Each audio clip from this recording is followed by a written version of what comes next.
How you doing, guys? This is my review of Princess Mononoke, the 1997 anime. I guess it's a classic because I've heard a lot about it. That's why I watched it. My thoughts on this movie: I like it. I like it a lot. Surprised by how mature this movie was for me. I think I perceived it a different way going into it. I don't know why. Maybe the look of the animation from brief clips I've seen put me off in the past, but that was my old perception of anime. I'm slowly learning that that's not the case. The three big things that I like about this movie that reinforce that mature aspect for me: the the certain visuals, the world building. I feel like it leans on Japanese folklore. I'm assuming, and I love that about this movie. And then certain nuances of characters that you expect to dislike or feel like they're too much of a goody two shoes. They're too much of a stereotypical dick. If you get what I'm saying. So first off, the visuals, right? There's certain types of body horror in this movie that I find really icky, and they're really they make some of my hairs go on edge. They make me uncomfortable.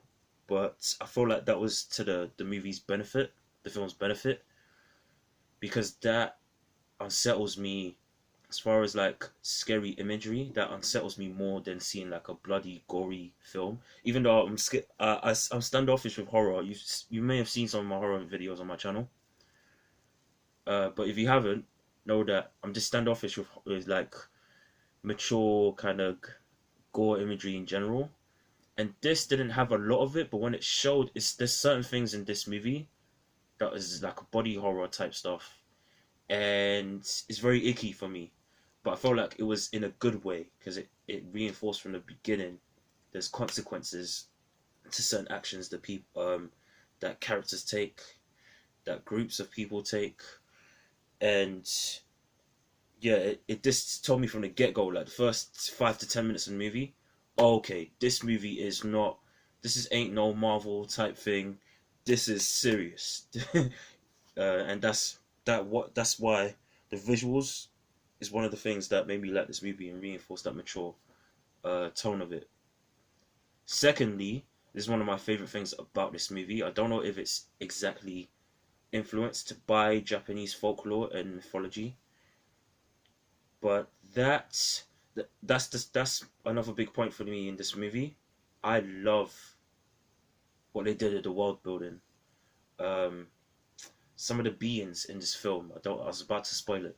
Some of the beings in this film, some of the characters and things that they mention, it reminded me a lot of. I'm a fan of Greek mythology. I like when people reach from. People will laugh, but there's a MTV show called Teen Wolf, and there's certain even though it's a very CW-ish show that is back in the day you would have called it straight to DVD for some of the young viewers. I say back in the day, I'm less than 30 years old. That makes no sense for me to say that. But there's a time where there are certain shows like Teen Wolf that you would have dismissed as straight to video quality, but they do that.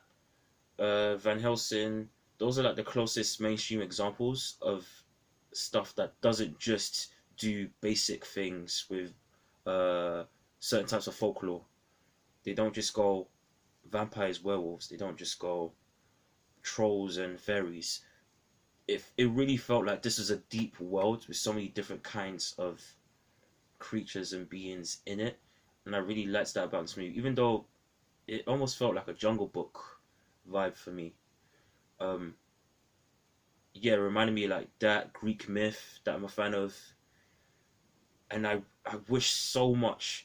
The reason why I reinforced the maturity of this movie to me because it felt lived in, and again, it also felt like, oh, there are consequences when people do certain things in this movie that won't be reversed. It won't be like a Marvel movie where someone somehow gets the plot armor to save the day. This didn't feel like a movie with any type of plot armor. and I love that. And I wish mainstream like Western big studios will try to do more projects, whether they're animated or otherwise, that are influenced by that African mythology and folklore, Middle Eastern mythology and folklore, so on, South American, so on and so forth. Especially people who claim to always go on about, oh, representation is so important to us. No, trends making money off of trends, and then diversity to that certain extent and some other certain extents, can they matter to you to that extent. They don't really matter to you because otherwise we wouldn't see like 10,000 Marvel movies.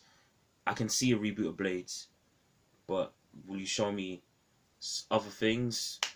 More projects like Children of Blood and Bone, all that stuff. I don't know. I'm yet to see examples of things like Princess Mononoke in live action and animation in the Western cinema that really lean into stuff like that. Interesting things. I don't just want to see the same old. When it's even with fantasy.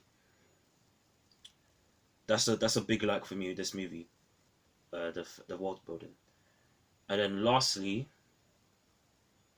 the thing that I like about this movie also that reinforced the mature tone, the nuance of certain characters. So the prince, I like the prince. He fits that archetype. Like he's the noble person. He does what's right, even though he's fated with a certain journey in this movie. He's the main character.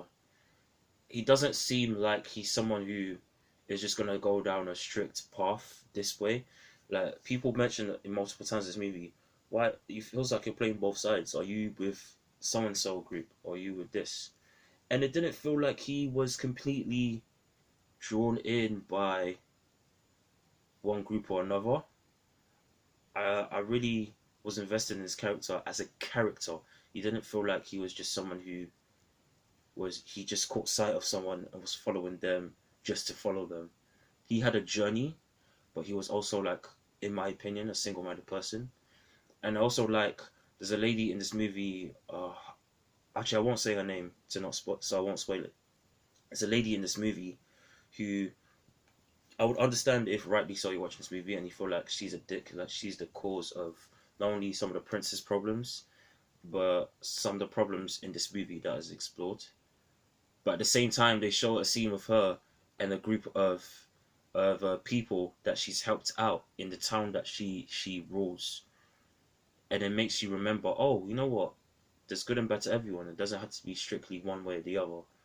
I really liked that about this movie. I don't know why I was so surprised by some of the things in this film, but I guess it's like I've been so starved of that in fantasy entertainment, like rich world building. In my opinion, um, certain types of nuances of characters, so on and so forth, that it just felt like a refreshing change.